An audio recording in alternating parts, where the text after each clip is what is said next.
দেশে বিগত সব পথের জন্য নিরাপদ পরিবেশ ও মুক্ত মানবিক দেশ গঠনের জন্য 10 দফা দাবি বিশ্ব ইনসানিয়ত বিপ্লব মানবতান্ত্রিক রাজনৈতিক দল আমরা তুলে ধরছি। দফা 1, দেশে বিগত 53 বছরের অপরাজনীতির দুঃশাসনে সৃষ্ট সামাজিক রাজনৈতিক বিকৃত অসুস্থ পরিবেশ নিয়ন্ত্রণ করে সুস্থ স্বাভাবিক নিরাপদ গণতান্ত্রিক সভ্য পরিবেশ তৈরি করে আগামীতে জনগণের নির্বাচিত সরকার গঠনের স্বার্থে অন্তর্বর্তীকালীন সরকারকে কমপক্ষে 2 বছরের মেয়াদ থাকা যেন একটা সুস্থ সভ্য পরিবেশ গড়ে ওঠে। দ্বিতীয় দফা, অন্তর্বর্তীকালীন সরকারকে নিরপেক্ষ হতে হবে, কোনো রাজনৈতিক দলের লোক থাকতে পারবে না, যদি থাকে তাহলে সেটা সবার অধিকার নিশ্চিত হবে না, কিন্তু তিনি দলের স্বার্থেই কাজ করবেন, আমরা তা চাই না। দফা 3, বিগত খুনি স্বৈরাচারী দলের উদ্যোক্তা দল রাষ্ট্রীয় সন্ত্রাস থেকে ছাত্র জনতার ত্যাগের বিনিময়ে এবং দেশের মুক্তকামী সকল মানুষের সহযোগিতায় অর্জিত মুক্ত পরিবেশের জন্য কোনো একক দল এই পরিবেশটাকে যেন কোনো একক দল কুক্ষিগত করে এই সংগ্রামের এই মুক্তির অর্জনের সুফল যেন নস্যাৎ করতে না পারে, তাই আমরা যেন সেভাবেই চলি, এর বিপরীত কিছু যেন আমরা না করি।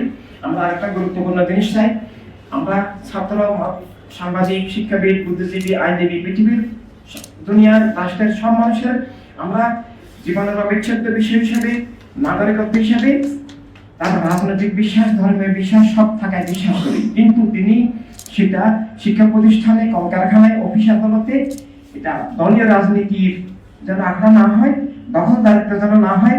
আমরা দেখেছি এই সরকারের পতনের পর চট্টগ্রামে অধিকার মসজিদ, জমিতে ফেলা মসজিদ, উগ্রবাদী সাম্প্রদায়িক লোক, কোন দলের নামধারা সমীচীন নয়, তারপর আমি নাম ধরছি না, আপনারা সবাই জানেন যে রাজনৈতিক দলের নামে, ধর্মীয় দলের নামে 2টা দল কয়েকটা মসজিদের ইমামকে ধাক্কা দিয়ে ফেলে দিয়ে নিজেরা মসজিদ দখল করেছেন। এটা কত ভয়ঙ্কর ব্যাপার। সব থেকে দেশকে, ধর্মকে, রাষ্ট্রকে, মানুষকে বাঁচাতে হবে। তাই শিক্ষা প্রতিষ্ঠান, কলকারখানা, অফিস আদালতে এখানে সরাসরি দলীয় রাজনীতি না থাকা উচিত। যার শিক্ষা প্রতিষ্ঠানে সবাই ছাত্র, কলকারখানা সবাই ওয়ার্কার, অফিস আদালতে আমরা সবাই ওয়ার্কার, এভাবে আমরা থাকা উচিত। 5ম দাবি, ধর্মের নামে অধর্ম, হিংসাবাদী, খুনি জঙ্গিবাদীদের প্রশ্রয় বন্ধ করা উচিত।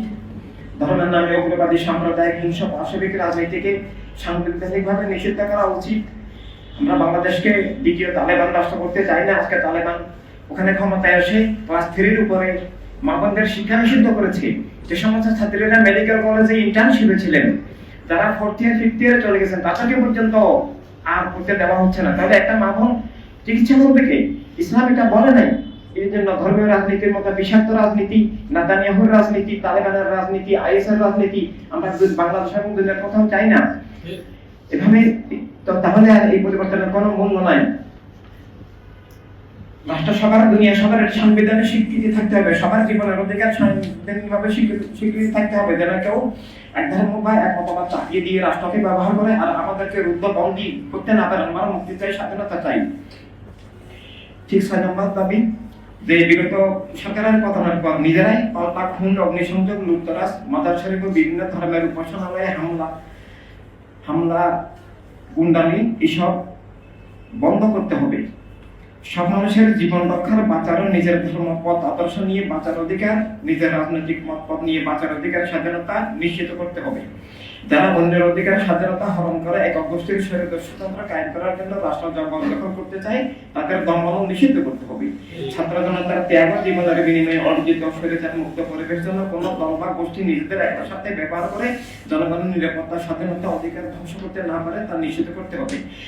সংবিধানে বিগত দলের একক দলীয় মতবাদ ভিত্তিক ও সার্বজনীন মানবাধিকারের বিপরীত অন্যায় নীতি ও ধারাগুলো স্থগিত করে সবার বিশ্বাসগত মুক্তি ও স্বাধীনতার বাধা দূর করতে হবে।